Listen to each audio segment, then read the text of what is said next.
Hello again, this is a Keter, I think that's how you say it, rolling workshop from B&Q, and I think you better be quick if you want one because I think they were discontinuing them or selling out.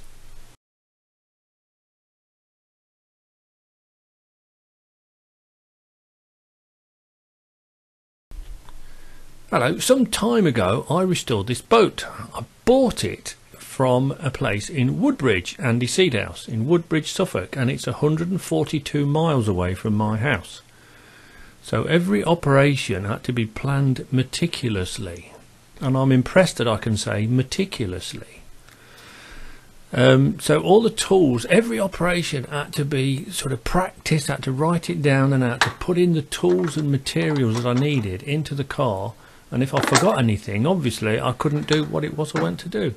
And then I had to make a list of things to do next time and go through it all again. And to help me, I had this little thing, this little box which I used to put some tools in, but that wasn't really enough. You had to put things all over the car, so when I got down there was stuff everywhere, and I'd go ferreting around for screwdrivers and stuff. So when I saw this thing in Aldi, I thought that could be a good idea. So I gave it some consideration. So I checked them out in Aldi and they looked a bit flimsy, and they were, even when they came down in price after a couple of weeks. And I looked online and I found this Keter at B&Q, but I couldn't find it in any store. No store had them in stock, unless I travelled a long way. But I could get it delivered free next day online. So, and it was about, I think it was £59, 60 quid let's say, and I think it's good value.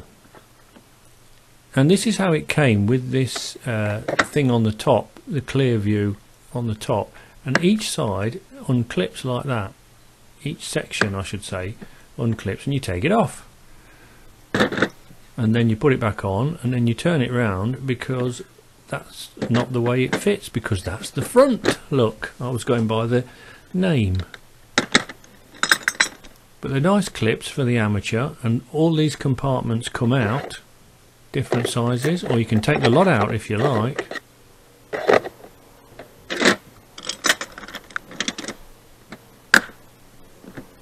Take that off, and the next one will come off as well, same way. And there is imitation checker plate on the top of there, which suggested to me that it might be strong enough to stand on.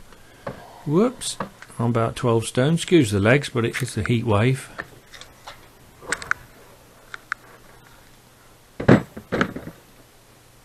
So let's have a break off there actually, because okay, I was just going to nail this video together and I realised that there was no sense of scale. So anyway, I decided to shoot this little bit. First thing I noticed was when I undid these, went to open it, you can't really open it with the handle up. So you have to put the handle down. Then I've got a universal object of universal proportions. Won't go in, but it will go down like that. Or like that. So it sort of gives you some idea of how big the thing is. Probably get 1 and a bit, 1 3/4 drills long. What about the bottom? Let's have a quick look. Take that off. Take that off. There you go. Well, it's going to be the same. It's going to be the same length, isn't it? Height wise. Ooh.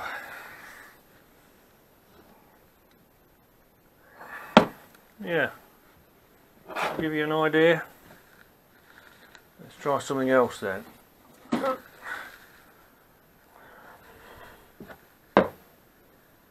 Almost as tall as that.